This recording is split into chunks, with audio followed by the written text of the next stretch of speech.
घट मांडणीमुळे पावसाचा अंदाज कळतो. घट मांडणी म्हणजे काय? घट मांडणी नेमकी कशी करतात? अंधश्रद्धा निर्मूलन समितीचं म्हणणं काय?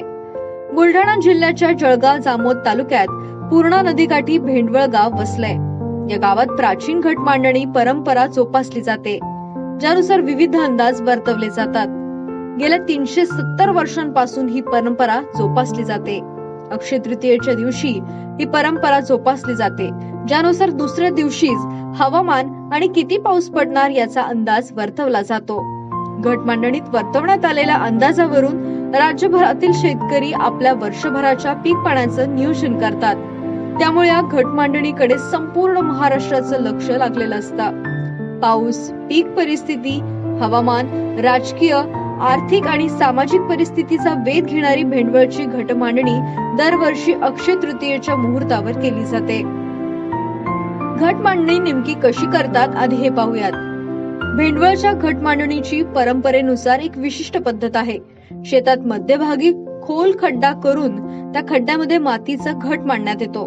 घटात 4 मातीची ढेकळे, त्यावर पाण्यानं भरलेली घागर आणि घागरीवर पापड, भजा, वडा, सांडोई, कुरडई ठेवून घटाच्या बाजूला पान सुपारीसह विविध 18 प्रकारची धान्य मांडली जातात. घटाच्या वर्तुळाकार 18 धान्ये गहू, ज्वारी, तूर, उडीद, मूग, हरभरा, जवस, तीळ, भादली, करडी, मसूर, बाजरी, तांदूळ, अंबाडी, सरकी, वटाणा ही धान्ये मांडली जातात. अंदाज आणि भाकिते कशावरून व्यक्त केली जातात? तर या घटामध्ये रात्रभर होणाऱ्या नैसर्गिक बदलाचे पहाटे सूक्ष्म निरीक्षण केलं जातं. हजारो शेतकऱ्यांच्या उपस्थितीत पाऊस, हवामान, पीक, अर्थव्यवस्था तसेच देशाचे राजकीय तथा नैसर्गिक संकटाबाबत चाहूल देणारे भाकीत वर्तवण्यात येते. या भविष्यवाणीवर शेतकऱ्यांचा अतूट विश्वास आहे. या भाकिताचा आधार घेऊन ते आपल्या पीक पाण्याचं नियोजन करत असतात. मातीच्या ढेकळावरून 4 महिन्यांच्या पावसाचा अंदाज व्यक्त केला जातो. विविध धान्यांवरून आगामी हंगामातील पिके कशी राहतील हे सांगण्यात येतं. तर चारा पाण्यासाठी सांडई, कुरडई आणि पुरी निसर्गाशी संबंधित राहते. करंजीवरून देशाची आर्थिक परिस्थिती सांगण्यात येते. भादली हे रोगराईचं, तर पानविडा राजाच्या गादीचं प्रतीक म्हणून समजलं जातं. राजा म्हणजे पंतप्रधान. पानविड्यात होणाऱ्या बदलावरून भविष्यातील राजकीय परिस्थितीवर भाष्य केलं जातं. मसूर हे पीक परकीय घुसखोरीचं द्योतक आहे. शेतकरी यावर विश्वास का ठेवतात आणि शेतकऱ्यांसाठी भाकीत का महत्वाचे हेही जाणून घेऊया. घटमांडणीचं भाकीत ऐकण्यासाठी विदर्भ, खानदेश, मराठवाड्यासह अनेक भागातून शेतकरी भेंडवळमध्ये मुक्कामाला येतात. या परिसरात हजारोंच्या संख्येनं शेतकरी एकत्रित जमतात. शेतकरीच नव्हे तर बी बियाणे कंपन्यांचे प्रतिनिधीही शेतकऱ्यांच्या आगामी काळातील कल लक्षात घेण्यासाठी येथे गर्दी करतात. शेतकरी वर्ग घटमांडणीचे भाकीत घेऊन पुढील हंगामाची पेरणी काय करायची हे ठरवत असतात.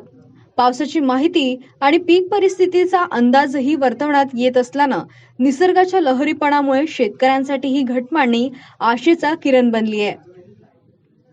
घटमांडणीला शास्त्रीय आधार आहे का हे पाहूया. घटमांडणीला कुठलाही शास्त्रीय आधार नसला तरी आजही या परंपरेचं बळीराजाच्या मनातील महत्त्व कमी झालेलं नाही. भेंडवळची प्राचीन घटमांडणी परंपरा विज्ञानाच्या आधुनिक युगातही जपली जाते. याच्या भविष्याविषयी शेतकऱ्यांमध्ये कमालीची उत्सुकता पाहायला मिळते. घटमांडणीनंतर वर्तवलेला पाऊस, पीक पाणी, राजकीय आर्थिक भाकिते बऱ्याचदा खरी ठरली आहेत.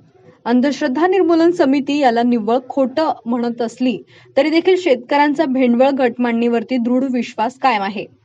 अंधश्रद्धा निर्मूलन समितीचं नेमकं म्हणणं काय ते पाहूयात. भेंडवळची घटमांडणी म्हणजे निव्वळ ठोकताळे असून यावरती शेतकऱ्यांनी विश्वास ठेवू नये असं आवाहन अनिसतर्फे करण्यात आलंय. त्यामुळे एकूणच पाहता घटमांडणी ही खरी खोटी हे ठरवणं तसं कठीणच आहे. पण तुम्हाला ही माहिती कशी वाटली आम्हाला कमेंट बॉक्समध्ये नक्की कळवा. व्हिडिओला लाईक करा, शेअर करा आणि तुम्ही या चॅनलवर नवीन असाल तर चॅनलला सबस्क्राईब करायला विसरू नका. धन्यवाद.